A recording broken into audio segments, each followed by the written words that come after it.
ওরে ভাই রে ভাই, দেখেন কত বড় করলার বাগান। বিশাল।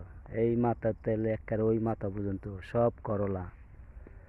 দেখেন চাচিরা, এই যে করলা গাছে ফুল হয়ে পড়ছে, বুঝছেন? এটি সব হলো করলা। দেখেন করলা আর করলা, এই যে করলায় ফুল হয়ে পড়ছে। অল্প কয়েক দিনের ভিতরে করলা গাছ বড় হয়ে করলা ফুল হয়ে পড়ছে। দেখছেন ভাই, বিশাল বড় করলা। তো এখানকার মানুষ সবজি, বেশিরভাগ সবজি বুনে, করলা নানান পথের কৃষি আর কি, কৃষি জিনিসটা বেশি করে। তো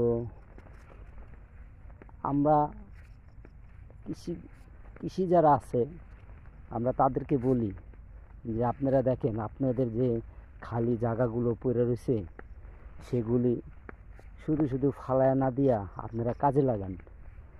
তো এখান থেকে আপনারা কিছু পাইবেন, বুঝছেন? করলার অভাব নেই, কত করলা।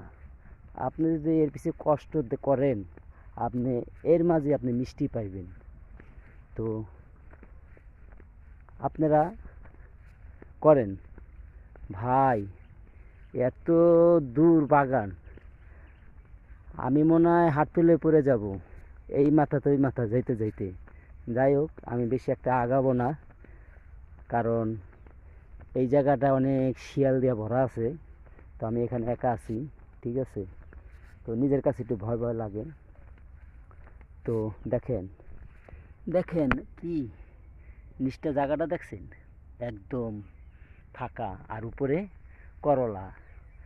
করলার ফুলগুলো আইছে, দেখেন এই যে ফুল। আমার ক্যামেরাটা ভালো না, যাই হোক আপনারা আমাকে গালমন্দ করবেন না। তো আমার ক্যামেরাটা সমস্যা আছে। দেখেন, দেখেন করলা। আমি আর যাব না। আর এই পাশে হইলো আপনার ঘাস, গরুর গাছ। যারা গরু মুরু পালে, এই এলাকার বেশিরভাগ সবাই গরু পালে, তারা এই গাছগুলো লাগায়। এখান থেকে গাছগুলো বড় হয়, কাইটা কাইটা লয়ে যায়, নিয়ে গরুরে খাওয়ায়, ঠিক আছে? এই যে গাছ লাগায়। আবার মনে করেন যে এই যে পাটের সিজন এলে পাট বনে দিয়ে, যে পাট দেখছেন, পাট